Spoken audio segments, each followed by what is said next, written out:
حضور سے بھی پوچھا گیا من ابرو، حضور میں سب سے زیادہ کس کے ساتھ حسن سلوک کروں، یہ حضور سے سوال کیا گیا. تو میرے آقا کریم نے فرمایا امہ کا، اپنی ماں کے ساتھ. تو اس نے پھر دوبارہ سوال کیا، پھر حضور نے فرمایا کہ اپنی ماں کے ساتھ. پھر کہا حضور میں سب سے زیادہ نیکی کس سے کروں، میری نیکیوں کا، میرے حسن سلوک کا سب سے زیادہ حقدار کون ہے؟ تو آقا کریم نے فرمایا امہ کا، تیری ماں. تو پھر اس نے چوتھی مرتبہ کہا تو حضور نے فرمایا تیرا باپ.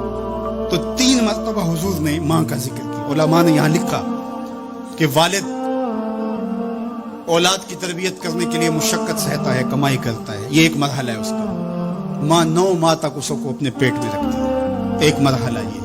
پھر ولادت کا دوسرا مرحلہ، زچہ بچہ دونوں کے لیے موت و حیات کی کشمکش ہے. اور تیسرا مرحلہ اس کی تربیت کا جس کا باپ شامل ہوتا ہے. تو ماں کے 3 حق بیان کیے اور باپ کا 1 حق بیان کیا.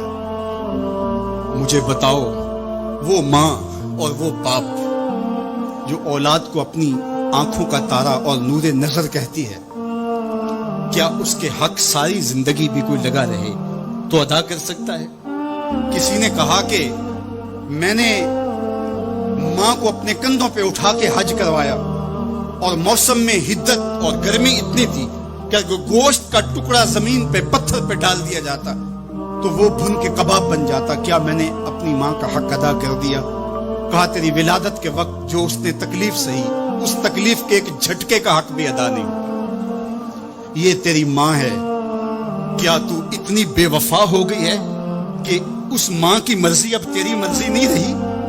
وہ باپ جس کی ہڈیاں بھی درد کر رہی ہیں اور وہ مزدوروں والے اڈے پہ بیٹھا ہے، اور جب کوئی مزدور لینے آتا ہے تو اس سے صحیح طرح سے اٹھا بھی نہیں جاتا، پھر بھی کلی والا ڈبہ اٹھا کے آگے بڑھتا ہے، اور مزدور لینے والے شخص کے ساتھ لپٹ کے چمٹ کے کہتا ہے کہ بابو مجھے لے جاؤ، 10 روپے کم دے دینا، میں نے اپنی بیٹی کی کالج کی فیس دینی ہے.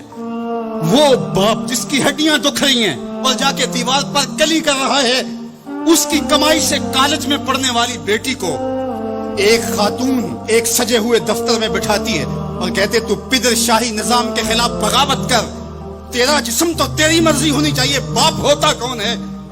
وہ بیٹی اس کے منہ پہ تھپڑ مارے، وہ کلی کر کے میرا پیٹ پالتا رہا اور میری فیسیں ادا کرتا رہا، میں تو اپنے بدن اور اپنی زندگی کی ایک سانس بھی اپنے باپ کے نام کر دوں، حق پھر بھی ادا نہیں ہو سکتا. میرا باپ میری تعلیم کا ضامن ہے، میری زندگی کا ضامن ہے، میری عزت اور آبرو کا پہرے دار ہے.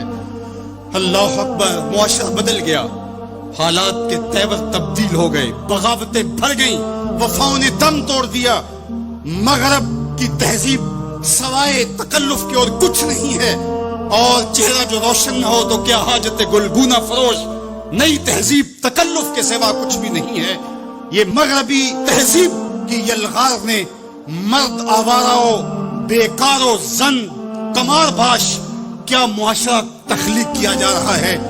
میرے حضور کے غلاموں، آؤ ہم نے دین حضور سے لینا ہے، اور یہ سارے چونچلے اور یہ ساری مغربی وظیفہ خور تنظیمیں یہ دم توڑ کے رہ جائیں گی. اس کائنات کے اندر اور اس وطن کے اندر جھنڈا لہرائے گا.